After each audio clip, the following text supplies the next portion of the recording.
it's basically we're an ecosystem of creatures of different types of non-human things living in our guts. And what we eat literally feeds that. And our failure to cultivate the right, if you like, bacteria in our guts has like tremendous impact in terms of our well-being. So I say this having just eaten a chocolate croissant, by the way. So I haven't eaten anything today. I'm in my fast, so it's just black coffee so far. Yeah, so I totally need to adopt my own sort of advice, but I definitely need to look into more fermented foods. Apparently, that's really good for you, kimchi and all that stuff. Yeah. And I need to eat more like probiotic yogurts and Greek yogurts, those types of things. Apparently, just feeding the right bacteria and encouraging them to outcompete the ones that love sugar, for instance, or outcompete the ones that love fried foods and stuff. So it reminds me very much of like environmental care will be the thing that actually creates a thriving ecosystem rather than I mean I think you're right. I think it's ecosystems all the way down. And so what we have to look at is I mean, you talk about the microbiome. I would also talk about the mitochondria, the sort of the powerhouse of the cells, which is not actually your DNA. Yep. And if they're not being looked after, and if they're not being properly fed, that's predictive of being very, very ill. We should also talk about sounds at some point. As a couple of friends of mine are really into audio, and their theory is, look, very clearly through different pitches, it impacts things, and you can see it very visibly in a liquid state. So in other words, there's a sound, liquid moves. Of course, human beings are bags of water. Cellularly, we are predominantly liquid. So the sound experience or the sound environment that we have also has a significant impact on things like well-being. So I wonder, go on. Well, I'm just hoping we don't get the Hong Kong Symphony while in the middle of this, because which will be just drills going off everywhere. I was going to say, you're in a super noisy environment. Hong Kong's always been construction heavy. I'm actually in Manly right now in North Sydney, and it's very quiet. Obviously, it's kind of beachfronty type of place, but I can already feel it's a bit more noisy at 7 o'clock at night, from my experience. Yeah, we're going out later, and it will be craziness. But right now we're in just a super quiet place. It's very relaxing. I lived in the Lower North Shore for 11 years, so Manly was a boat ride away from me, or a quick car drive. So I know it well. Yeah, you know it. It's a paradise on earth. Anyway, we're live, everybody. So welcome to Brainfood Live on Air, bringing it to you every Friday. We missed last Friday because basically I was too tired and hungover and jet lagged to do it. But we're back on. I'm on Aussie time today, and we'll be for next week as well. And we're going to do a special both occasions, focusing on different topics we usually don't cover. So quick word first to our sponsors. This episode is sponsored by our friends at Daxtra. Daxtra are, of course, a software business that basically improves data. If you're a business that's literally clogged up with hundreds of thousands of records that no one's looking at, no one's using, you need those things refreshed and updated. You can't do it any other way other than using a product like Daxtra, which is going to help basically refresh that data for you, activate it from a dormant state. They've been around for a long time, multinational company. If you're a possessor of any kind of data you need to update, check out Daxtra. It's DAXTOTRA.com. Okay, so let's get on with the show. We have a special today, and the reason why I want to isolate Dr. Richard Claydon for a one-to-one, because I remember the last time we had a chat, I involved you in a traditional panel style thing, and you basically said 90% of the most interesting things, but you only had like 10% of the time. So I thought, no more of that. Let's go one-on-one. Let's talk to this guy. By the way, I'll have you introduce yourself in a second, but I do recommend everyone who's watching this follow Richard's LinkedIn, or at least connect with Richard on LinkedIn, because I think he is by far and away the most intelligent commentator and poster on LinkedIn. And I include myself in my postings. I think I'm pretty good, but Richard is a step above. I think he's mastered the art of writing these short form essays that basically provide so much insight, so much innovation, but also then lead on to further conversations you can have. I think it's a wonderful account to follow for that reason. Anyway, Richard, enough eulogizing for your good self. Quickly introduce yourself. Who are you? What it is you do? Yeah, it's always a difficult question what I actually do, because it's on the margins, so it's quite difficult to explain. But let's go for the easy stuff first. Is I teach on MBA programs. I teach leadership and organizational behavior. They're the two ones that I generally get. Sometimes a bit of change and stuff like that, and consult and advise and do workshops in organizations on the same.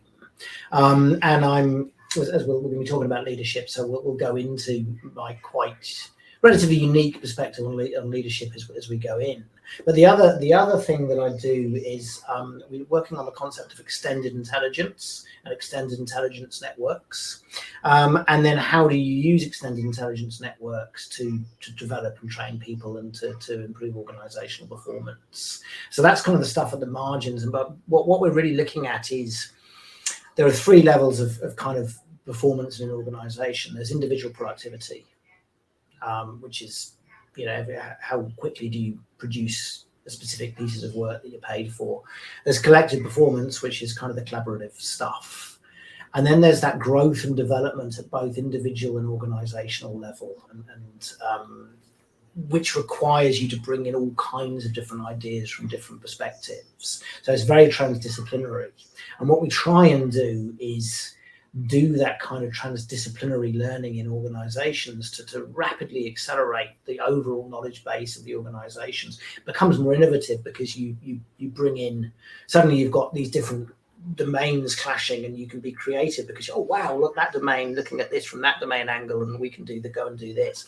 So we try to do that in that kind of adaptive agility innovation space. I have a number of clients that we're beginning to scale it with as well, because we think we can scale it at like mass levels. So we would have, it's a bit like if you think of it as a gym. So if you're very wealthy or a senior executive in an organization, you get yourself a personal trainer to train you, and so we can train high level executives in this kind of way of developing with a very personal touch. We can, if you're sort of a little bit below that, you want to do a spin class, you're paying a bit more money and you want to do a spin class, and you're maybe it's a group of 20 or 30, and again you've still got a live instructor, but then when we already know we can do it, it's just rolling it out into organizations that believe it's possible. It's the same as watching a YouTube video, going to the gym to do what you've learned on the YouTube video, and we can teach pretty much any subject with this self-managed structure. But it's not just you sit and listen to someone for an hour.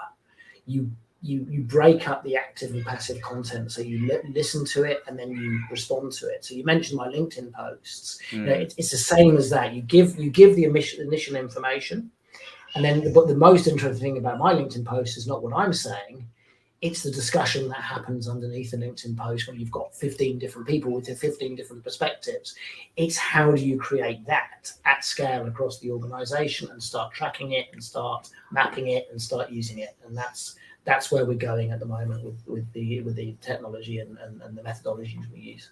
Yeah, that's really interesting, because I think that, from a marketing point of view, I call that stuff conversational marketing, right? Where essentially it's not the content of a single author that's most interesting, but it's actually the dialogue that's interesting, and it's the whole piece at the end that you can absorb and crunch through.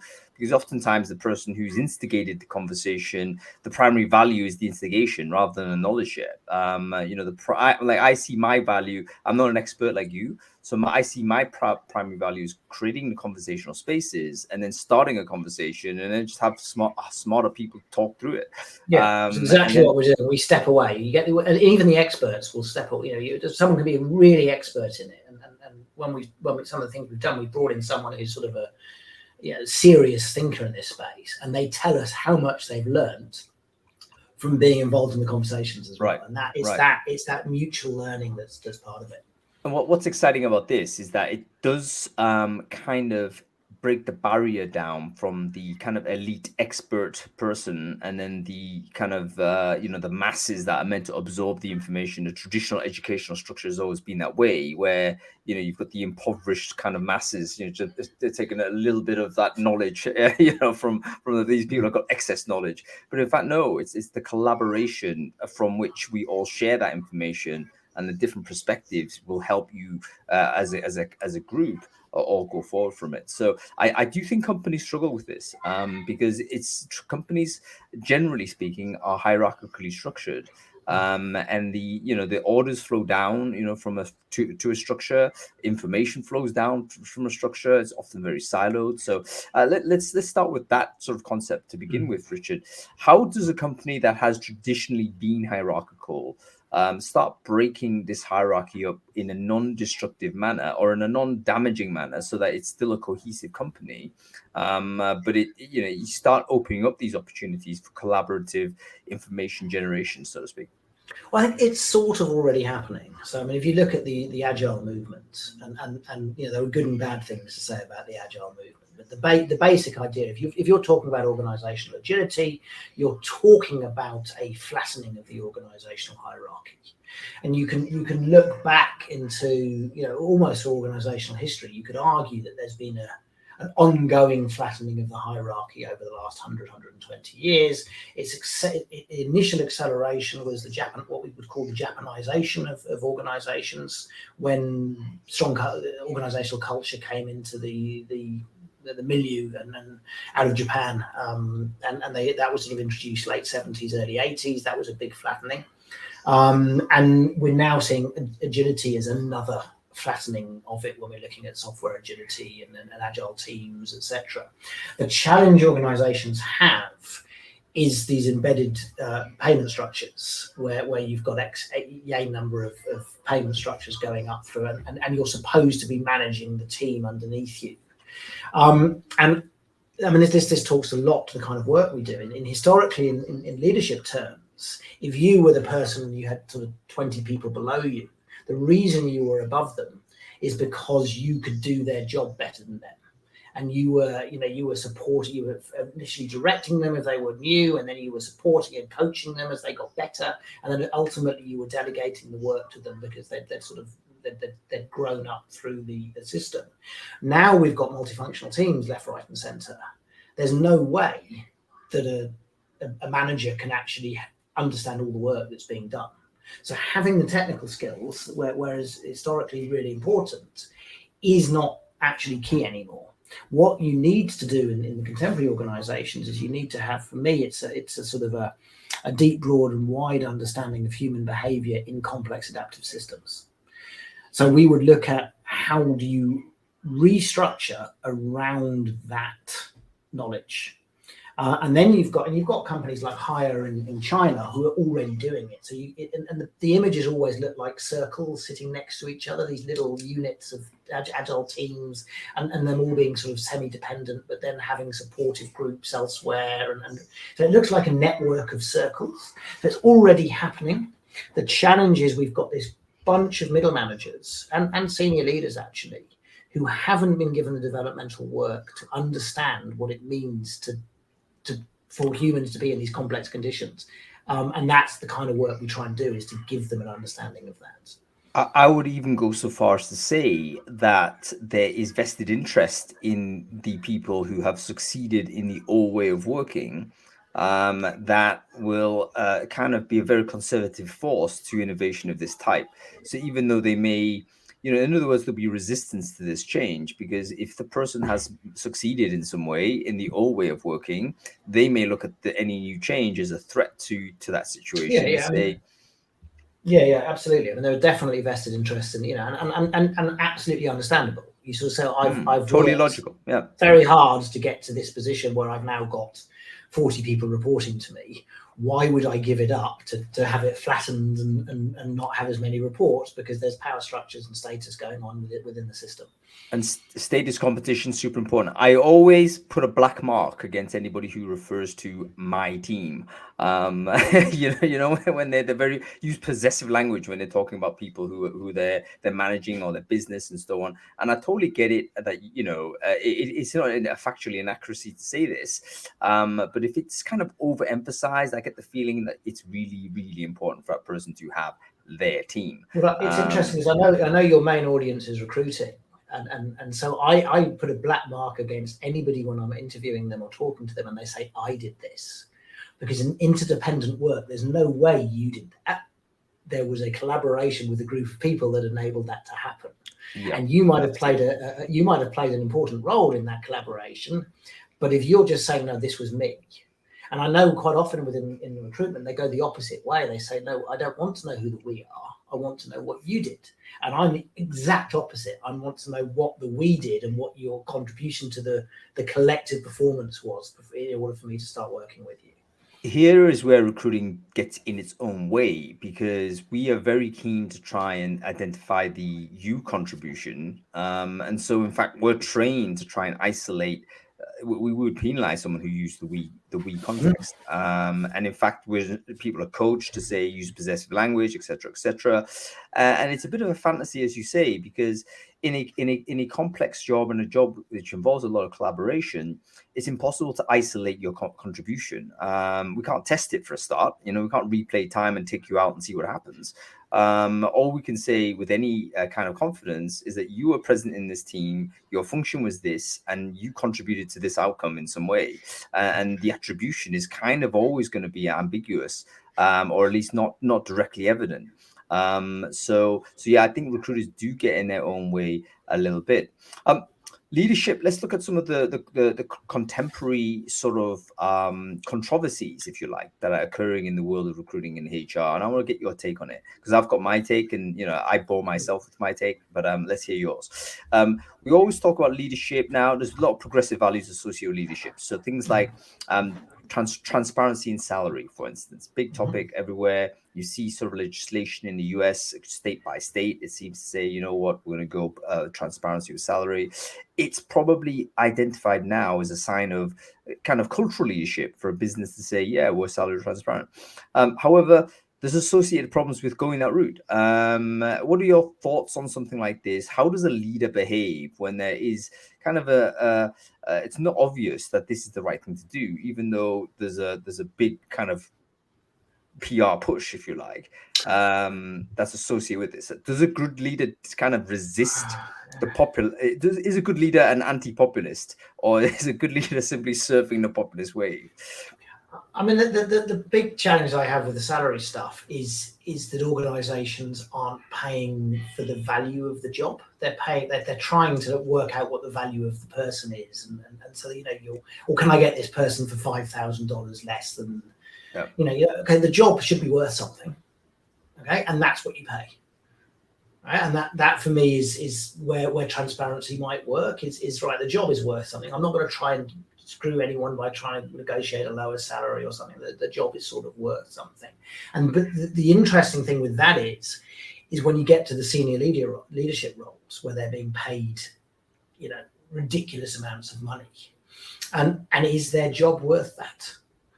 If you look at the evidence, no, it isn't. I mean, there's no evidence that a sort of a CEO is creating that much extra, the kind of extra value that they're taking home. I mean, they're riding the wave of the market very often, and they go, oh, look, I've done really, or if they're unlucky, the market crashes and they don't do very well. So you've got all kinds of, again, power and status and politics embedded in the decision to make stuff transparent, but you understand why they're potentially doing it, because there is evidence that certain genders or even like fat people get paid less than thin people for the same job, which is just ultimate discrimination. So men tend to get paid more than women, and someone prettier gets paid more than someone who isn't as naturally attractive. So you've got all kinds of biases going on. So I can see why people want it to be transparent to get rid of the biases. But I don't think necessarily that biases are a great thing to get rid of to do good work. I actually think biases are very valuable when you're doing good work, and you need to have a collection of biases to create multiple perspectives, rather than everybody's now thinking and behaving the same way, and because we've got rid of everyone's bias. So there's some really interesting intellectual challenges going on. That's really interesting. You're the first person I've heard say this, where kind of in defense of biases. And I do say this myself, because I do think that it's kind of a futile exercise to try and mitigate against it. I think a lot of it is performative, where we're saying, yeah, we've de-biased this. And I'm saying, Have you really, at the end of the day, who is making that? Unless you remove the human being entirely from the hiring decision, then I think you've injected something in there that is inevitably non-objective.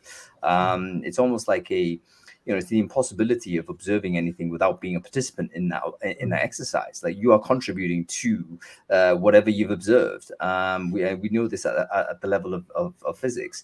So it is one of these to say, if we do get to a world where every bias is we attempt to remove everything, what we might end up doing is actually homogenizing culture to a point whereby it can only ever be this, and it becomes a very, not even gray, but potentially even a dehumanizing kind of situation.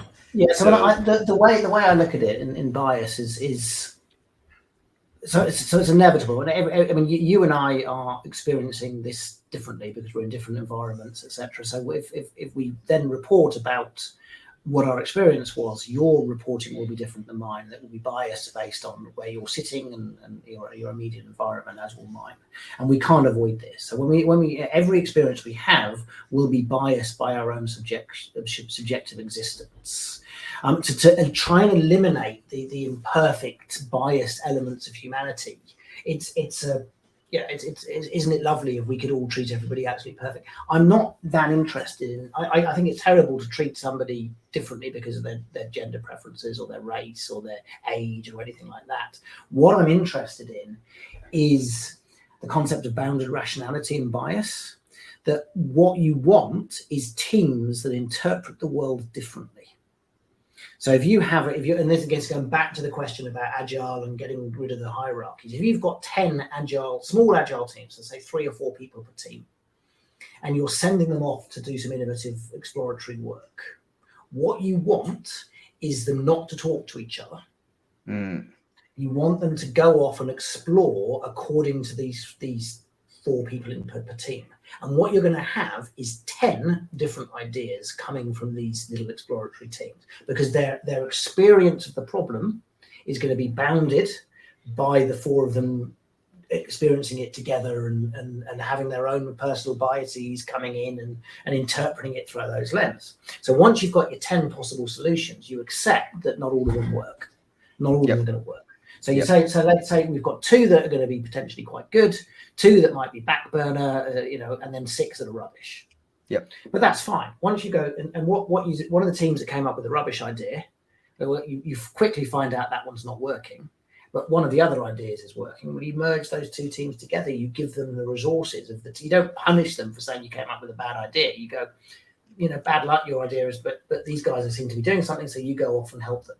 Yeah, and that's what I want to create in organizations. And also, I think the language needs to be important there to avoid the sense of judgment. So you don't say good or bad idea. Maybe it's more about context appropriate, because the thing that you're heading toward is the 11th context, right? So you have 10 contexts of these bounded rationality, so to speak. But the thing that you're going towards is the 11th thing that is closest to, and then you just pick the one that is most appropriate for that. It doesn't mean that the ones you haven't chosen isn't right. It's just not right for this moment and not right for that context. Oh yeah, it's not. I mean, it's not bad per se. It's just it's an experiment that you've created that doesn't happen to be working at the moment, but it's worth having in the data bank for future situations.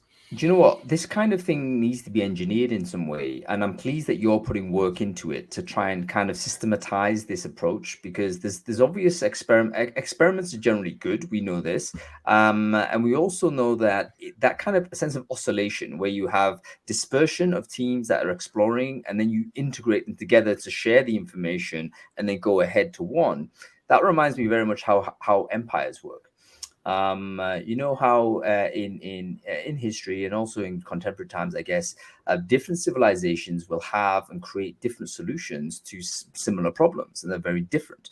And this is why, you have certain cultures invent the wheel and certain cultures did not invent the wheel, but they'll invent something else that helps them move things along at a quicker rate.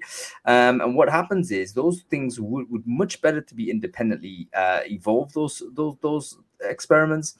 We bring them together, hopefully not in a critical and an abusive manner like the empires were, but we bring them together in a control way so that we can exchange information, see which ones work best for this future, and then we move forward again. And I don't think you can do that within culture. You almost need to have separate experiments, as you say, that don't talk to each other for a certain period of time, that can kind of create a version of the future that you can then compare. Which is, it's an interesting thing to think about. Like, I'm tending to I mean, it's interesting you use the word culture, because I'm tending to get rid of the word culture when I'm talking about organizations now, because I mean, I think it's becoming increasingly clear that what organizational cultures say on the tin are not what anyone experiences. So I look at, I think it's an almost useless term now. I look at the notion of networks, behavioral environment. And that's what we're trying to create in organizations, and that's what we're both talking about. We're saying, right, we've got this network behavioral environment where people are going off and doing their interpretive work, and every now and again you've got the core, and you bring everyone back into the core, and you let the ideas sort of clash and be creative, and domains hitting each other, and then out of that comes a whole bunch of new ways of doing stuff. And that and all of these biased interpretations or bounded rationalities are absolutely vital to doing this work well.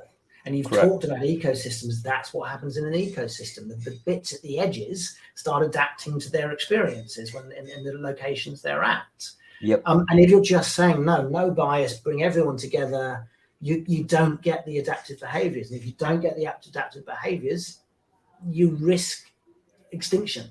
Yep, I think that's right, because what you're doing is homogenizing. And when you create homogenized sort of ways of doing, it becomes brittle.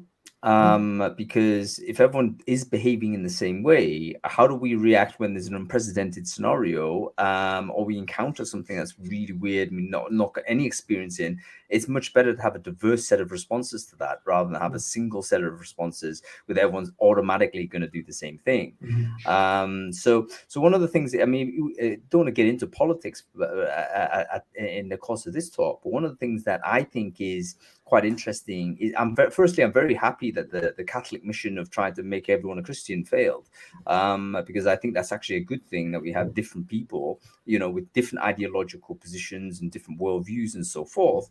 Not to say one is more right than the other, but at least there's diversity in there, ideological diversity, which will help us solve future problems, even though at the middle range of the period, it may result in adversarial sort of contact. I think what we've got to do, ideally as a species, is to manage that adversarial encounters so that they don't become wholly destructive. I think it is possible for us to have different ideologies, different systems, different cultures, different ways of behaving, different networks of behaving, for instance, and together as a species, that's going to help us. I always think what's going to happen if we encounter an alien species, Richard, and I think we'd be better off if we had like multiple ways of solving that problem. I think you don't have to talk about this in terms of politics. You can talk about it in terms of any organization. I mean, you guys recruit people. And you're recruiting an accountant versus someone in marketing. They're going to have a very different perspective on the world. And the notion of saying, right, we're going to have to connect. We're going to have to homogenize them by getting them into this culture where there's shared values and shared behaviors and things. It's just like doesn't make any sense. The fact that they've got different interpretations of the world and they're seeing problems from very, very different perspectives is not a weakness. It's a strength. It's just about how to. And again, you said that instead of having the ideological clashes where it's a war, you have the ideological clashes where it's a celebration. It's like breaking bread together while discussing things together. I mean, your thing is Brainfood. It's about breaking bread together. It's sharing interesting information as food or over food, and that's the key. So there's two things to create this non-adversarial way of exchanging information. Number one, maybe we have to find a way to agree to disagree, right? So as you mentioned with the different teams, there was kind of an agreement between them all that actually we're going to decide at one point what we're going to do, and everyone agrees on that decision. So we kind of agree. What's the Amazon sort of term? It's like disagree and commit or something, where at the end of the day we agree there's a process where we disagree and then we just commit to it anyway because we're a team. So there's that thing to do, and then another way to do it, maybe this breaking of bread, there might be some sort of ritual that is not related to the project per se, but you all perform the ritual in order to identify very clearly that we're in the same kind of boat, and from there, that's how we disseminate. We get to I think it's an important word, because when you talk about rituals and you can talk about myths and ceremonies and organizational heroes, this was the language we were using to describe organizations 40 years ago. You know, the birth of the culture movement, it was all about ritual and ceremony and all of this rites and all of this kind of really powerful language. Now it's been scienceized. We talk about fit and compliance and ad and stuff like that. It's like, what are you guys doing when you're doing this work? Why have we lost all of this richness of how things actually work? And you're going into a psychometric thing to see if someone's values or personality or type fits with what you want in the organization. It doesn't make any sense. Yet that's where all the money is. Well, hang on. Isn't that simply the art and science debate, where science has always had the whip hand to a large degree because, firstly, it's closer to the money, and money itself could be considered a form of science when you think about it. It's like a quantification of it. So perhaps the things that are more easily quantified kind of end up aligning together, and the things that are a little bit more amorphous and difficult to collect have always, been kind of on a losing hand a little bit, when the two argue and debate. However, I will say that I'm a believer that it is possible to quantify certain parts of culture, particularly when you do analyze behaviors of people. Like you say, you don't listen to the self-reported sort of version of how things were, but you can observe the behavior, and from there you can find something out. Like, for instance, LinkedIn came out with a very crude list of top 50 companies, right? Now, I'm sure the same as you, very critical of any listing of systems of companies in this way. They're always the same characters at the top, etc., etc. We get it. However, what was interesting in this little bit of research was that they tried to do it in a quantified way by saying, oh, we can sort of say something about tenure. So we can sort of have this huge sort of bit of, not a survey, but they've got the data. This is LinkedIn. So they can actually think, right, it seems that a person in this job at this level in this company spends, 20% of time longer than a similar person in a similar job in a competitor company. You can probably infer something from that information, particularly if it's year on year. You can start saying, you know what, for some reason, people are happier to stay longer. Maybe it's better pay, maybe it's better incentives, maybe better something. So I think it is possible to quantify, but it's still very niche. It's called an organizational network analysis, right? So we do some of that, yeah. So for me, you've got to look at you really need to look at the lens through the two perspectives. If you look at the sociological analysis, because that's what we're talking about here. We're talking about the sociological analysis of organizations, and you've got two different perspectives. You've got one, what you're talking about, which will be the social physics. Okay, I can do the social networks. I can see who's talking to who. I can look at all the data around who's staying how long, and et cetera, and that's a really useful set of information. But then you've got the linguistic interpretation of sociological studies, which is, right, well, listen, we've got to listen to the stories. And you've got to do both. And that's so currently the technologies are there to do the social network and the organizational network analysis. They are beginning to get sophisticated enough to do the narrative analysis. So I think what you're going to find, and we already work with narrative analytics, you're going to find that you're going to capture all of the organizational stories. So quantify the qualitative, basically. So you're going to have hundreds and hundreds of organizational stories. And you're going to have this second level of data, which is the more social physics network analysis. And you're going to put them together. And that's where the value is going to be created, because you're going to understand what people are saying and thinking and behaving at all kinds of levels. So the challenge at the moment for me is to get organizations to invest in this kind of narrative analytics work, but it's coming soon. How do they do a narrative analysis? Is this ethnography? Is this simple interviewing? It's ethnography at scale, because the technologies are available now. So you could just go in and do an ethnography as a social scientist and do it all by yourself in the old school way, or you can do micro narratives at scale. Can you explain what does that mean? So, the micro narrative is literally, right, you're experiencing something, and you've got an open-ended. So the 3 questions we use in learning, because we use micro narratives in learning, so when you just learn something, you'll get the option to answer 1, 2, or 3 questions. It's up to you whether you're choosing to answer them. And the first one was what was confirmed and reinforced. So basically, what did you already know that's now been doubled down on? The second question is what was new and challenging. So where have you what have you sort of not understood before, etc. And the third one is what questions do you now have? What was unclear? And so each of these you can write as much as you like to say, well, okay, this was reinforced, and I understood this, and this was new, and this was, and it could be 10 words, it could be 200 words, it could be 1,000 words. It's totally up to you how much you fill in.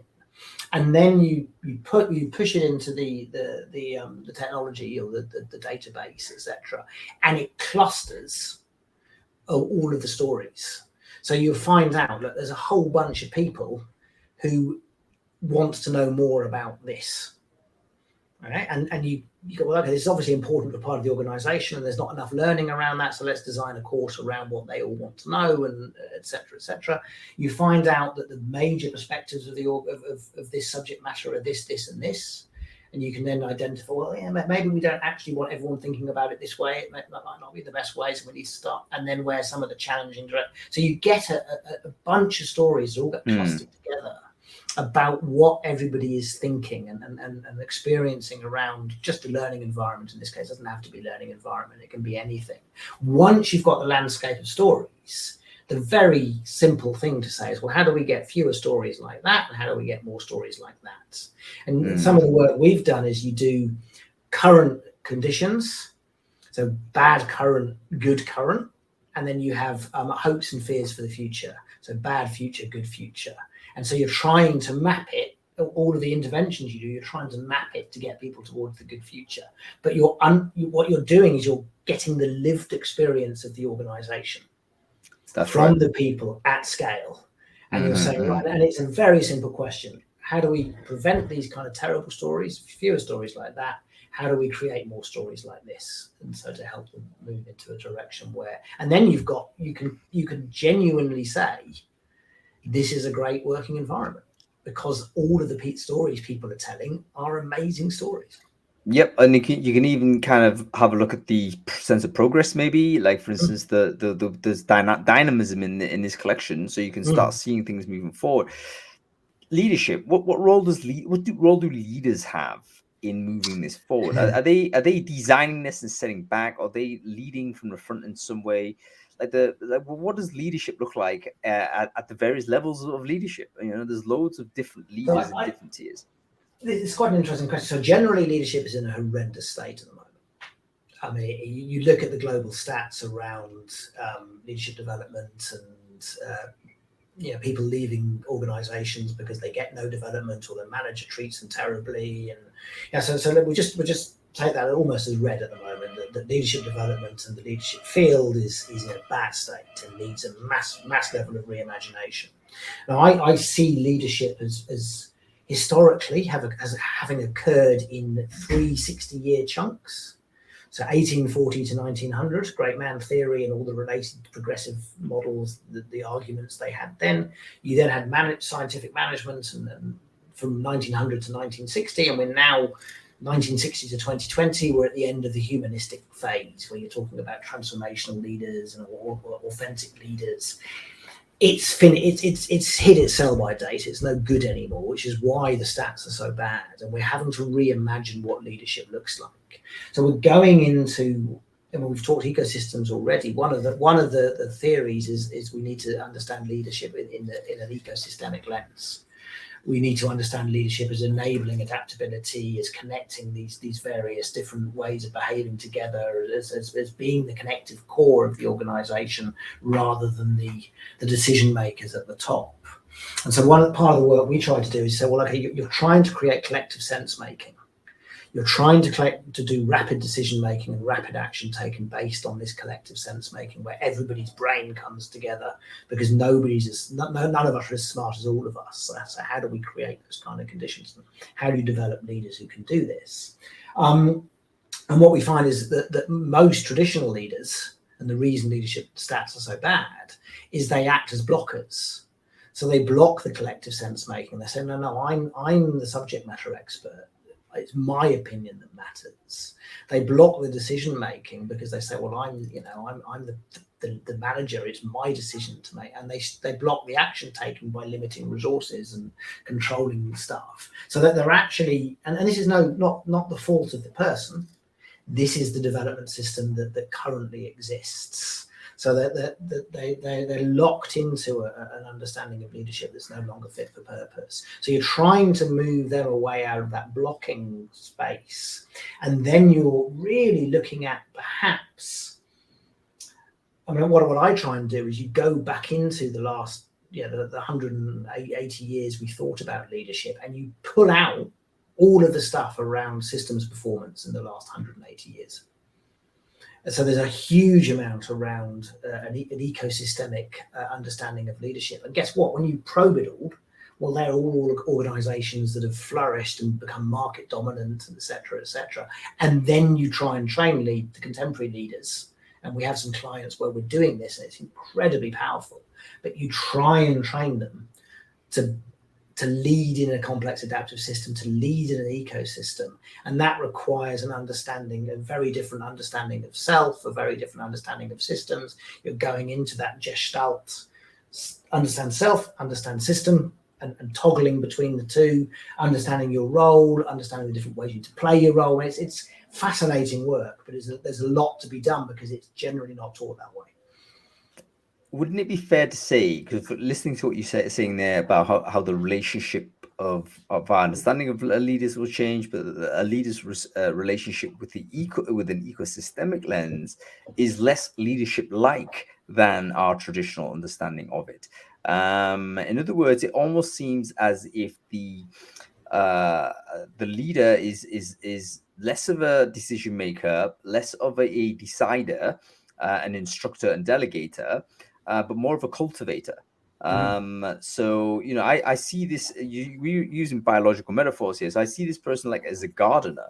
They're literally planting seeds, and they're watering they're pulling sort of weeds out. They're doing those things, but they're not determining, they're influencing at a higher level. But is there a case to be made that this person is no longer a leader? Like the word itself is no longer suitable to describe what this person does. Yeah, I mean, a leader is someone who makes people want to follow them. So we've got the difference between in a position, what we would call a leadership position, which is potentially just a position of authority. Okay, I have power over you because I'm higher up than you in a hierarchy. Okay, but we tend to call these people leaders. But they're not. They're just people with a position of authority, and they can make you do the work you want to do. So maybe some people would say, well, that's the leadership management divide, and they're actually managers, etc. And the leader is the person who makes me want to do the work, and I feel the purpose and the passion by following them. And that's where you got kind of the Silicon Valley kind of, Steve Jobs would have been the exemplar of that kind of figure. But this is just a revisiting of heroic leadership, great man theory back from the 1840s, and it's problematic.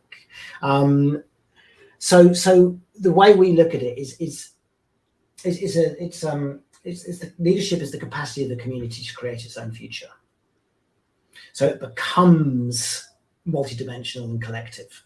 So rather than and you still have to have somebody who is the ultimate decision maker, but they're embedded in a community.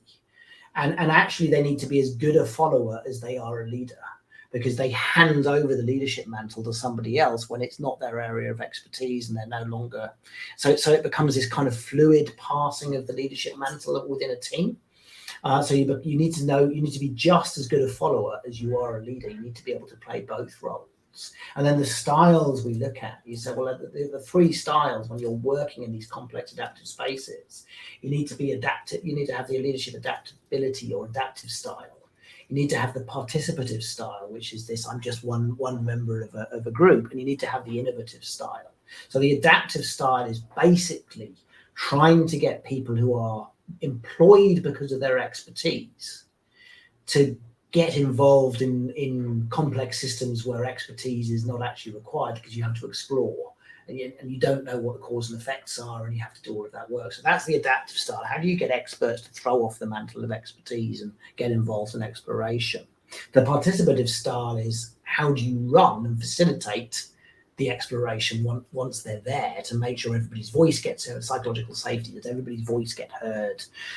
Do we make sure all the ideas are actually on the table, rather than somebody sitting in the corner with the best idea in their head, but they won't say anything because power and status gets in the way? And then you have the innovative style, which is, how do we keep as many possible avenues into the future open as we can when we make this decision? And if you put those three together, how do we stop the expertise getting in the way? How do we make sure everybody's voice is heard? And then how do we keep as many possible future pathways open as we can when we make this decision? Then you've got something really interesting. And so that's really what we're trying to teach contemporary leaders to do, is those three things. And throw off all of this stuff around authority and I'm in charge and you just do what I do. And depending on who we work with, so we've got, there would be two different interpretations. One would be only about 10% of leaders behave this way, which has been the position for maybe 30, 40 years when in this kind of way of thinking. And the other, but there are some people who are far more optimistic and say, no, it's about a quarter of leaders now who are beginning to behave this way, and we're moving in the right direction. But that's the kind of work that we try and do. Wouldn't you say that incentive disalignment is the biggest challenge here? Because we're going to, like, the reason why leaders would behave, I would say, in a traditionally authoritarian way, the invocation of authority and stuff like this, is because their alignment with the company value is separated somewhere down the line. And in fact, it makes more sense for them at a local level to behave in this way because it's better for them at a personal level. So we've all been in businesses where there's turf wars, there's territorialism, there's clearly people are operating without thinking of the greater good, but thinking instead of their particular team, or even within a very close circle themselves. So how do we align the incentives, I guess, so that it encourages everyone to try and do this type of stuff? I mean, the best model I've ever seen was the Scandinavian model. And we would call it the Scandinavian model of management in the literature. And sadly, actually, this has been a little bit damaged by Agile. But the Scandinavian model, and I worked in Denmark for about 7 years, so I was very au fait with it, is you don't just have vertical promotions. So you promote horizontally as well. So just because you're managing somebody else doesn't mean you're being paid more than them. Because you're being pushed vertically because of your ability to do this kind of work I've just talked about, the adaptive and innovative and participative work. That's why you get promoted vertically. You're able to keep the teams together and to do that work. If you're being promoted horizontally, it's because you're a subject matter expert and highly technical and doing. But if putting you in charge of people would be an absolute nightmare. Right? So that's the model. That's the Scandinavian model. Scandinavia is routinely held up as having the sort of the highest standards of living, the greatest level of happiness, one of the highest levels of innovation in the work that they do. And so you're sort of looking at, well, how do we recreate this model elsewhere where the culture, the cultural norms are different? So you could look at an organization. I think you can look at any organization on the planet and you'll see a whole bunch of people who are highly skilled technically up through the system. And you said, like, you still keep your salary. You still, and we really want you to run the technical elements of your job, but you're not in charge of people anymore. You're part of the team as the technical expert, and somebody else is going to be given that role to and it doesn't mean they're going to, whilst you're in theory reporting to them, it doesn't mean they're getting more money than you. It doesn't mean that they're being held and that your work is less important. But there's that massive cultural shift between what happens in Scandinavia and what the rest of the world does.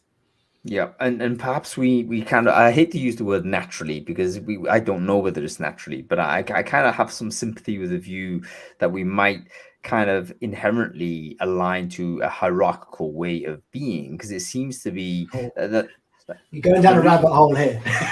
I am, but I'm just simply theorizing that perhaps a basic hierarchy may be the simplest way to organize a group of people. So it might be the earliest kernel of how human beings started organizing was the hierarchy. Let's look at this in terms of evolutionary time frames.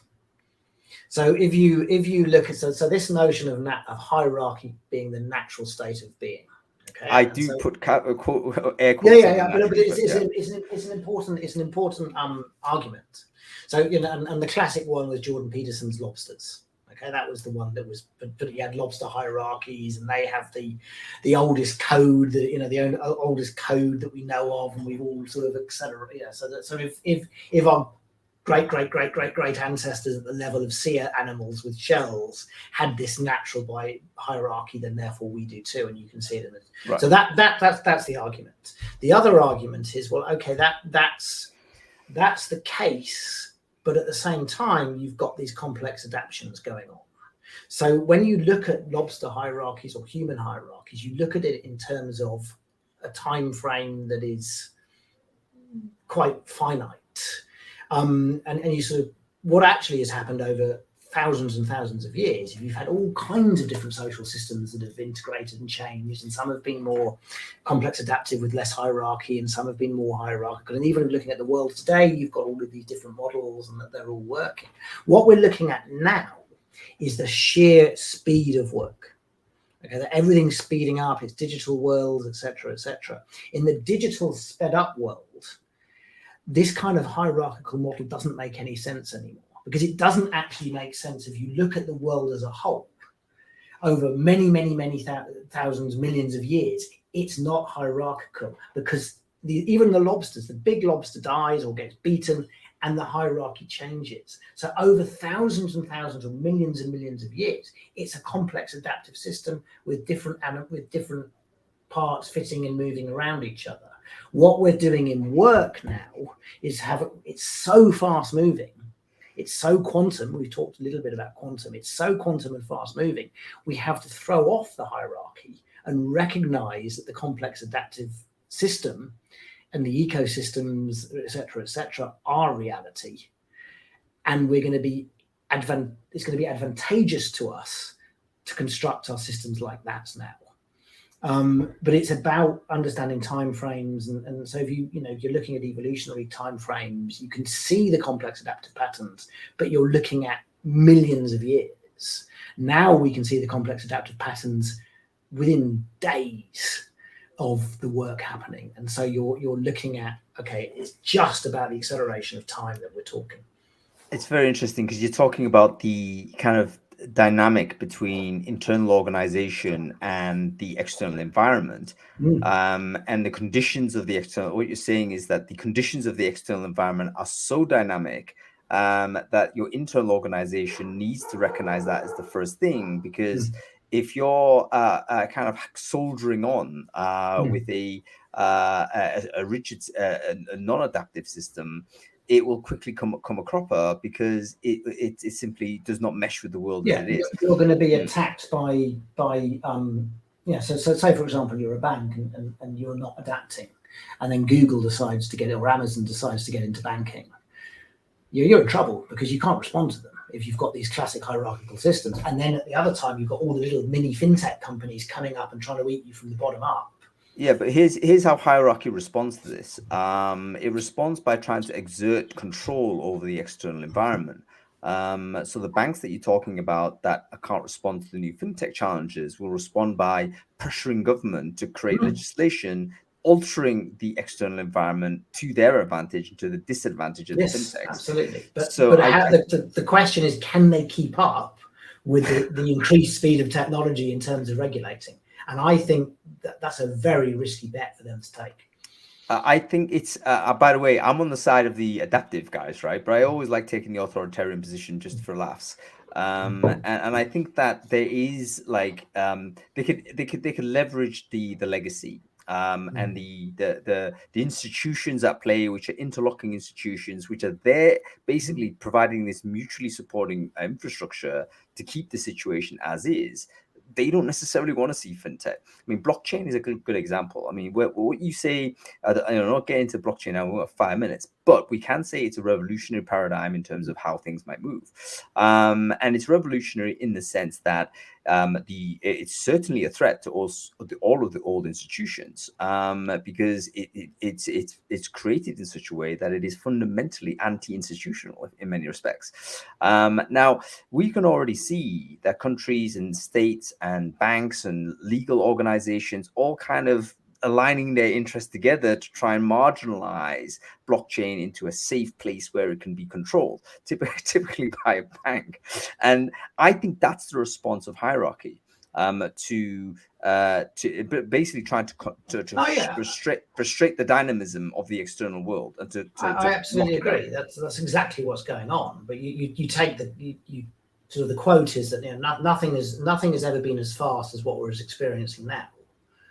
And yet what we're experiencing now is as slow as it's ever going to get, because it's going to continue to get faster and faster and faster because of the sheer speed of the digital realm.